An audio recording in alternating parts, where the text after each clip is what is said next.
Hallelujah, hallelujah. खुदा बाप और बेटे और रूहुल कुद्दस के नाम से आप सबकी सलामती हो।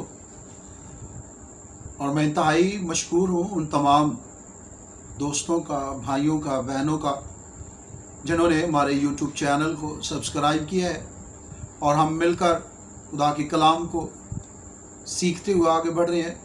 और बाकी उन तमाम भाइयों और बहनों से, दोस्तों से भी मैं अपील करता हूँ कि हमारे यूट्यूब चैनल को सब्सक्राइब करें ताकि हम मिलकर बाइबल मुक़द्दस के हक़ाइक़ को जानें।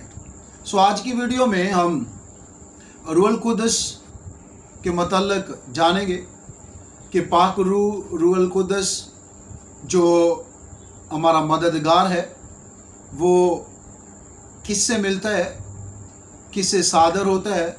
और इससे पहले कि हम इस बात को सीखते हुए आगे बढ़े, मैं ये बताना चाहूँगा कि एक वीडियो मैंने देखी और बहुत सारे दोस्तों ने मुझे सेंड की और उसमें रूहुल कुद्दस के मतलब बयान किया गया है। सो हम उस वीडियो को भी देख सकते हैं कि अगर आपने हकीकी तौर पर पाक रूह का तजर्बा करना है तो आपने मुकस्सा मरियम की शख्सियत और जिंदगी की तरफ देखना है, क्योंकि जिससे वो बात करती है, पहले खुद जाती तौर पर, शख्सी तौर पर पाक रूह का तजर्बा करती है, लेकिन इसके साथ साथ जिससे वो बात करती है या जिससे मुलाकात करती है या जो कोई उसके पास होता है, वो सब के सब पाक रूह का बड़ा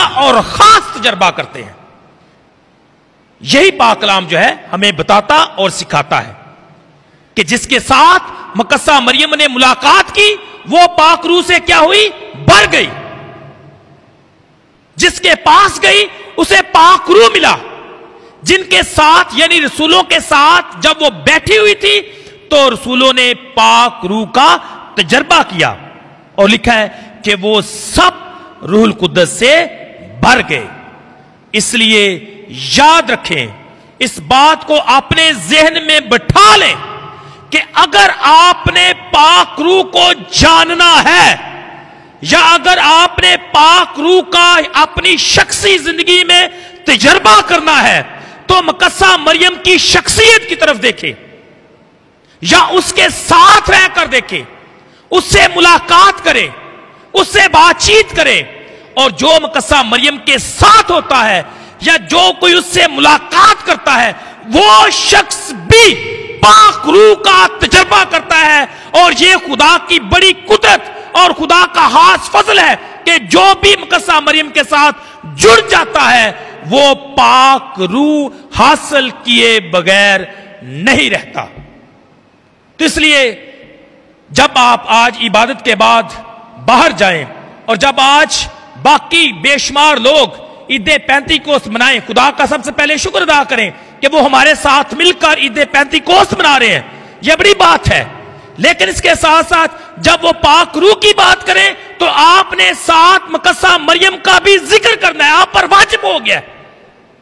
आपने उनको बताना है हकीकी तजर्बा पाक रूह का उसी वक्त हो सकता है जब आप मुकस्सा मरियम के साथ हैं या जब वो आपके साथ है, क्योंकि पाक कलाम हमें यही बताता और सिखाता है कि हकीकी रूहुल कुद्दस का तजर्बा मुकस्सा मरियम के साथ हो सकता है, उसके बगैर नहीं हो सकता। तो आए आज इस बात को सीखें, जानें और हमेशा इस बात को दूसरों तक पहुंचाएं। सो इन हक़ाइक़ को हम किताब मुक़द्दस में से जानेंगे। सो उसके लिए हम मुक़द्दस यूहन्ना रसूल की मार्फत लिखी गई अंजील और उसका 14वां बाब और उसकी 26वीं आया मुकद्दसा तलावत करते हैं। लेकिन मददगार यानी रूहुल कुद्दस जिसे बाप मेरे नाम से भेजेगा वो ही तुम्हें सब बातें सिखाएगा और जो कुछ मैंने तुमसे कहा है वो सब तुम्हें याद दिलाएगा। कलाम मुक़द्दस के पढ़े और सुने जाने पर खुदावंद की खास बरकत हो। आमीन। सो इस आया मुकद्दसा की रोशनी में रूहुल कुद्दस मददगार है, और ये मददगार जैसा कि कलाम के इस हिस्से में बयान किया गया है, लेकिन मददगार यानी रूहुल कुद्दस जिसे बाप मेरे नाम से भेजेगा। अब कलाम के इस हिस्से में यीशु मसीह अपने शागिर्दों से, रसूलों से मुखातिब है, और यीशु मसीह ने वाज़ेह अल्फाज में इस हकीकत को बयान किया कि पाक रूहुल कुद्दस दूसरा मददगार जिसे बाप मेरे नाम से भेजेगा। सो कलाम मुकद्दस के इस हिस्से के मुताबिक रूहुल कुद्दस यीशु मसीह के नाम से मिलता है, और बाप यहोवा खुदा आसमानी बाप इसको अपने बेटे के नाम से भेजता है, ईमानदारों की मदद के लिए, उस्ताद मददगार के तौर पर। और इस आया मुकद्दसा में रूहुल कुद्दस के कामों का भी जिक्र किया गया है, और रूहुल कुद्दस जो मददगार है वो यीशु के नाम से भेजा जाएगा, और लिखा है वही तुम्हें सब बातें सिखाएगा, और जो कुछ मैंने तुमसे कहा है वो सब तुम्हें याद दिलाएगा। अब इस आया मुकद्दसा में रूहुल कुद्दस के दो कामों का जिक्र किया गया है कि वो सब बातें सिखाएगा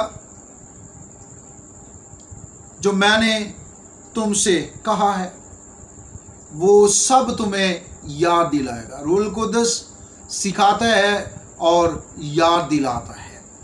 सो हम रूहुल कुद्दस के मतलब यूहन्ना 15वां बाब और उसकी 26वीं आया मुकद्दसा में देखेंगे कि ये किससे सादर होता है। लेकिन जब वो मददगार आएगा जिसको मैं तुम्हारे पास बाप की तरफ से भेजूंगा, यानी रूह हक जो बाप से सादिर होता है, तो वो मेरी गवाही देगा। अब इस आया मुकद्दसा की रोशनी में रूहुल कुद्दस बाप की तरफ से भेजा जाता है, और इस आया मुकद्दसा में यीशु मसीह रूहुल कुद्दस को भेजने वाला है। लेकिन जब वो मददगार आएगा जिसको मैं तुम्हारे पास बाप की तरफ से भेजूंगा, अब भेजने वाला यीशु मसीह है, और बाप की तरफ से रूहुल कुद्दस रूह हक पाक रूह भेजा जाता है। और अगले हिस्से में वाज़ेह तौर पर बयान किया गया है जो बाप से सादिर होता है तो वो मेरी गवाही देगा। अब रूहुल कुद्दस यहोवा खुदा आसमानी बाप से सादिर होता है, और इस आया मुकद्दसा में भी रूहुल कुद्दस के काम का जिक्र किया गया है कि वो मेरी गवाही देगा। अब कलाम मुकद्दस की इन आयात की रोशनी में रूहुल कुद्दस यीशु मसीह की बदौलत मिलता है, यीशु मसीह उसको भेजने वाला है, और रूहुल कुद्दस आसमानी बाप से सादिर होता है। सो इन हक़ाइक़ को हमेशा याद रखते हुए हम आगे बढ़ेंगे, और हमेशा जो बाइबल मुकद्दस बयान करती है उन हक़ाइक़ को तस्लीम करने, कबूल करने की ज़रूरत है। और जिस बात को बाइबल मुकद्दस पेश नहीं करती, वो कहने वाला कोई भी क्यों ना हो, उस बात को कबूल नहीं करना, बल्कि बाइबल मुकद्दस जो बयान करती है, जो इसमें मुद्दर्ज है, जो इसमें लिखा है, सो किताब मुकद्दस के मुताबिक उन हक़ाइक़ को कबूल करते हुए और उनके मुआफ़िक ज़िंदगी में आगे बढ़ने की ज़रूरत है। खुदावंद हम सब को इस कलाम के वसीले बहुत ज़्यादा बरकत दे। आमीन।